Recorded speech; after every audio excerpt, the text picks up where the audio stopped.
Hello বন্ধুরা, আমি আজ চলে এসেছি একটা ছোট্ট ব্লগ শেয়ার করতে তোমাদের সাথে। আর দেখো আমি পৌঁছে গেছি কোথায়। যারা চিনতে পারছো না তাদেরকে জানিয়ে রাখি, এটা হলো করিমপুরের নতুন বাস স্ট্যান্ড।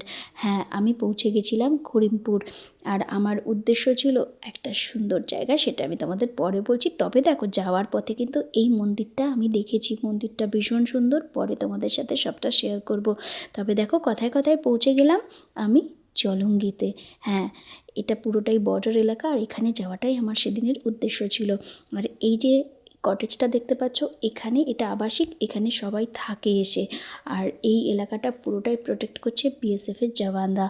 তো আমি এখানে এক বিএসএফ অফিসারের সাথে কথা বলার পরে জানতে পারলাম যে এই যে জলাশয়টা দেখতে পাচ্ছ, এই নদীটা আর কি পুরোটাই পদ্মা নদীরই অংশ। যখন প্রচণ্ড বৃষ্টি হয় তখন এই জায়গাটা জলে পরিপূর্ণ হয়ে যায়। তবে এই জায়গাটা এখন কিন্তু বেশ আলাদা রকমের সৌন্দর্য ছিল। এই মাটিগুলো দেখছো, মাটিটা পুরোটাই সাদা রঙের বালি মাটি, একদম ঝুরঝুরে বালি মাটি। ভীষণ সুন্দর লাগছিল দেখতে। সূর্য তখন সবে সবে অস্ত যাচ্ছে, এমন একটা ব্যাপার। প্রচুর লোকজন ছিল, সবাই দেখতে এসেছিল, কেউ ছবি তুলছিল, ভিডিও করছিল। আমিও খানিকটা সেরে নিলাম। তবে এই নদীতে যে নৌকাগুলো আছে তাদের সাথে জানতে পারলাম কথা বলে যে 200 মিটার এপাশে 200 মিটার ওপাশে, ব্যাস এটুকুই অ্যালাউড। ওর পরে আর যাওয়া কিন্তু অ্যালাউ ছিল না।